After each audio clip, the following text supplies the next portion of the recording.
की है। CREA करके फिनलैंड की एक थिंक टैंक है, उसने पता लगाया कि भारत ने 54 लाख रूसी कच्चा तेल उन 30 जहाजों से आयात किया जो गलत पहचान या फॉल्स फ्लैग लेकर के चल रहे थे। Centre for research on energy and clean air ने कहा कि भारत ने जनवरी से सितंबर 2025 के बीच में जो तेल आयात किया, इस अवधि में भारत दुनिया भर में ऐसी गलत पहचान से तेल ले जाने वाले जहाजों की सबसे बड़ी मंजिल बना था। आंकड़ा क्या दिया इसने कि 9 महीने में कुल 113 रूसी जहाज गलत झंडे के तहत संचालित हुए थे। उन्होंने लगभग 11 मिलियन टन 21,000 करोड़ रुपए का कच्चा तेल ढोया था। इनमें से अकेले 10,000 करोड़ का 54 लाख टन भारत में तेल पहुंचा था। अर्थात रूस जो है वो पहले से तैयारी कर रहा था ट्रंप के काल से कि ये जिस समय पर इस तरह तेल पर पाबंदी लगाएंगे, उस समय पर मैं डुप्लीकेट जहाजों से, जहाज तो असली ही होंगे, जहाज तो ऐसे ही होंगे, लेकिन बिना पहचान के जहाज होंगे। ये तेल के जहाज होते हैं ना, ये बहुत बड़े होते हैं, काफी सारा जहाज तेल एक साथ ले जाने के लिए होते हैं। और अभी भी दुनिया भर के जो जहाज पानी में चलते हैं वो असली देश के नाम पर नहीं चलते हैं। इसीलिए अभी थोड़े दिन पहले जो स्वेज कैनाल के अंदर फंस गया था जहाज, चाइना का पता चला, फिर जापान का पता चला, मतलब इसमें सब कुछ अलग अलग तरह से चल रहा होता है। तो ऐसे करके इन जहाजों से तेल ढोने के बारे में विचार चल रहा है। मतलब विचार क्या चल रहा है, ऑलरेडी तेल इस तरह से सप्लाई किया जा रहा है। इसीलिए खबर बनती है ships are flying false flag to dodge sanctions. Sanction से बचने के लिए एक नया तरीका रूस इजाद कर चुका है। इस सैंक्शन के अब इससे बचने के लिए अमेरिका क्या कर रहा है, वो ईरान फॉर्मूला हम पर अप्लाई कर रहा है। वो क्या कर रहा है, अमेरिका ऐसा थोड़ी है नहीं जानता इस बात को कि नकली जहाज जा रहा है, मतलब कि बिना गलत जहाज झंडे के साथ जा रहा है। उसने फिर तरीका निकाला, अगर कोई भी कंपनी इससे इन्वॉल्व पाई गई जो तेल खरीद रही है, उसको सैंक्शन कर देंगे। तो ईरान फॉर्मूला यही था। पहले ईरान भी इस तरह के मतलब फॉल्स फ्लैग वाले जहाजों से माल सप्लाई कर रहा था। तो आप देखिए फरवरी में हमारी कई कंपनियों के ऊपर पाबंदी लगी, 4 इंडियन फर्म्स के ऊपर पाबंदी लगाई अमेरिका ने। फिर अगस्त में 6 इंडियन कंपनीज पर लगाई कि आप ईरानियन तेल खरीद रहे हो। अर्थात आप देखें, आप अक्टूबर 9 में भी देख रहे हैं तो 50 एंटिटीज को यूएस ने सैंक्शन किया, ये कहते हुए कि आप ईरानियन तेल खरीद रहे हो या ईरान के साथ ऑयल ट्रेड कर रहे हो। मतलब ये जो फॉल्स फ्लैग वाला कंसेप्ट है ना, इसको पकड़ने के लिए अमेरिका प्रयास तो करता है। तरीका यह है कि सरकारों पर प्रतिबंध नहीं लग सकता, तो किस पर लगता है, उन कंपनियों पर जो ट्रेड करती हैं।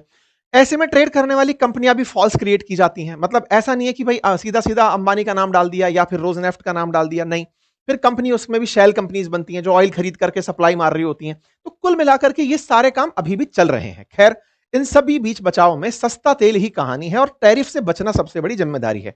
50% टैरिफ अभी चल रहा है, उसके बावजूद भारत का बाजार ऑल टाइम हाई चल रहा है। इस ऑल टाइम हाई चलते बाजार ने पिछली बार का रिकॉर्ड तोड़ दिया है।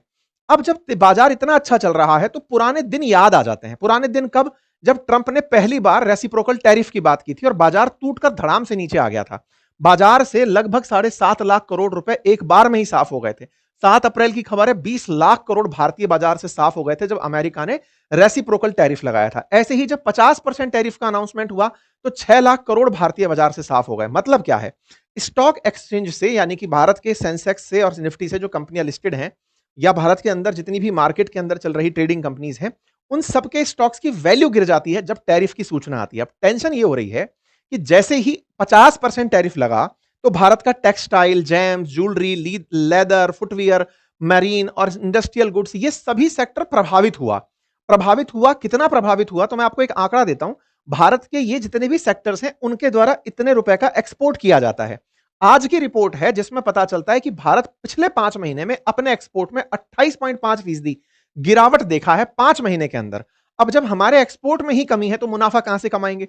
तो हमारे एक्सपोर्ट में कमी क्यों है, क्योंकि टैरिफ लग चुका है। 50% टैरिफ है तो अमेरिकी लोग सामान नहीं मंगा रहे, महंगा पड़ रहा है। अब डर इस बात का है कि अगर ये टैरिफ बढ़ाकर ये व्यक्ति 500% कर दिया, मतलब इसने टैरिफ और लगा दिया कि लो तुम्हारे ऊपर पनिशमेंट, तो टैरिफ लगने से मुसीबत क्या खड़ी हो जाएंगी कि आने वाले समय में भारत का सामान अमेरिका खरीदेगा ही नहीं।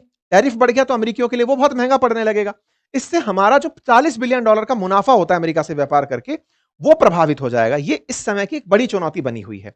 साथ ही साथ अमेरिकी रवैये से हमारे जो स्टॉक एक्सचेंज में फॉरेन इन्वेस्टर्स आते हैं ना, इंस्टीट्यूशनल इन्वेस्टर्स, वो किनारा कर रहे हैं। मैं आपको आंकड़ा देता हूं, जनवरी से मार्च में 1.25 लाख करोड़ रुपए निकाल लिया इन लोगों ने, जुलाई से सितंबर में 1 लाख करोड़ रुपए निकाल लिया, 14,000 करोड़ अक्टूबर में निकाल लिया। ये भारतीय बाजार से पैसा निकाल रहे हैं। ऐसे में स्टॉक मार्केट से भी विदेशी मुद्रा के नाम पर डॉलर बाहर जा रहा है, हमारे एक्सपोर्ट बाधित हो रहे हैं। तो हमारे लिए पुतिन की जो यात्रा है ना, ये फायदे की है या मतलब नुकसान की है, इसका मार्केट में पता तब चलेगा जब ट्रंप का रिएक्शन बाहर आ जाएगा। कब? 4-5 दिसंबर को पुतिन की यात्रा के बाद। पुतिन की यात्रा में अगर कोई बड़ा समझौता होता है तो ट्रंप बौखलाएंगे, ये तय है। वो बौखलाएंगे तो टैरिफ के रूप में ही बिखरेंगे। जब टैरिफ के रूप में बाहर निकल कर आएंगे तो उसी के परिणाम हमारे स्टॉक्स के ऊपर देखने को मिल सकते हैं। पुराना इतिहास ये कहता है। लेकिन हां, क्या ये परमानेंट होंगे? तो देखिए, बात ऐसी है कि भारत ने इनके टैरिफ का इजाज मतलब इलाज खुद से ढूंढ लिया। इस बार भी डोमेस्टिक जो इन्वेस्टर्स थे, हमारे इंस्टीट्यूशनल इन्वेस्टर्स, उन्हें एफआईआई को काउंटर किया है। बढ़िया से हमारे इतना इन्वेस्टमेंट किया है घरेलू निवेशकों ने कि विदेशी निवेशकों का हमारे ऊपर असर ही नहीं पड़ा उनके पैसे निकालने का। लेकिन भारतीय बाजार को विदेशी मुद्रा की हमेशा आवश्यकता होती है। आज डॉलर के मुकाबले रुपए का जो गिरना है, उसके पीछे का बड़ा वजह है कि हमारे पास डॉलर कम आ रहा है। कम क्यों आ रहा है? क्योंकि हम एक्सपोर्ट करके जो लाभ कमाते थे, उसमें डॉलर कमा कर लेके आते थे अमेरिका से, वो इन दिनों हमारे पास कम आ रहा है। साथ ही साथ विदेशी निवेशक हम में से इसलिए भाग के गया हुआ है क्योंकि उसे अमेरिका में ज्यादा मुनाफा दिख रहा है। जिस तरह से वो अपनी मतलब प्रोटेक्शनिस्ट जो नीतियां अपना रहा है, जिसके चलते एनवीडिया जैसे स्टॉक $5 ट्रिलियन के पार हो गए, तो उन्हें वहां पर मुनाफा दिख रहा है। तो कुल मिलाकर भारतीय बाजार को उम्मीदें बहुत हैं कि सब कुछ अच्छा हो। लेकिन उस अच्छे में पुतिन की जो यात्रा है ना, इसको लेकर के बाजार में बड़ा असमंजस सा क्रिएट हो रहा है कि कहीं ट्रंप नाराजगी में वो जो 500% टैरिफ का जो बयान देते हैं, वो कहीं हकीकत में ना बदल दे। क्या ये कर सकते हैं? कर सकते हैं। चाहे कुछ ही समय के लिए करें, जैसे रूस, जैसे चाइना के साथ किया। चाइना के साथ 245% तक टैरिफ लेकर चले गए थे। ऐसा भारत के साथ भी कर सकते हैं।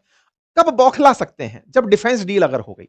मान लीजिए कि भारत इस समय भी रूस के साथ डिफेंस डील कर गया, तो भाई साहब वो नेक्स्ट लेवल होगा। देखना होगा 4-5 दिसंबर किस तरह से होते हैं भारत के लिए। अगर टैरिफ लगता है तो भारत के ऊपर गहरा असर पड़ सकता है। एक्सपोर्ट को झटका लग सकता है, जीडीपी ग्रोथ को झटका लग सकता है, फॉरेक्स के स्तर को नुकसान हो सकता है, हमारे लिए निफ्टी के ऊपर, सेंसेक्स के ऊपर असर हो सकता है। तो बहुत सारी चीजें हैं, कयास बाजारों में बहुत से हैं। आप लोग इसे कैसे देखते हैं जरूर कमेंट बॉक्स में बताइएगा।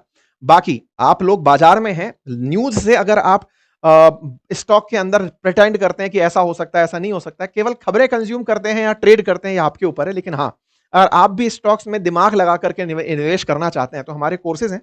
आप बढ़िया से पढ़िए कि कैसे स्टॉक्स परचेज किए जाते हैं, कैसे म्यूचुअल फंड में पैसे लगाए जाते हैं, और सबसे इंपॉर्टेंट, ट्रेड करने के लिए सबसे ज्यादा जरूरी होता है डीमैट अकाउंट, और वो फ्री ऑफ कॉस्ट खुलता है। उसका लिंक मैंने कमेंट बॉक्स में डाला हुआ है।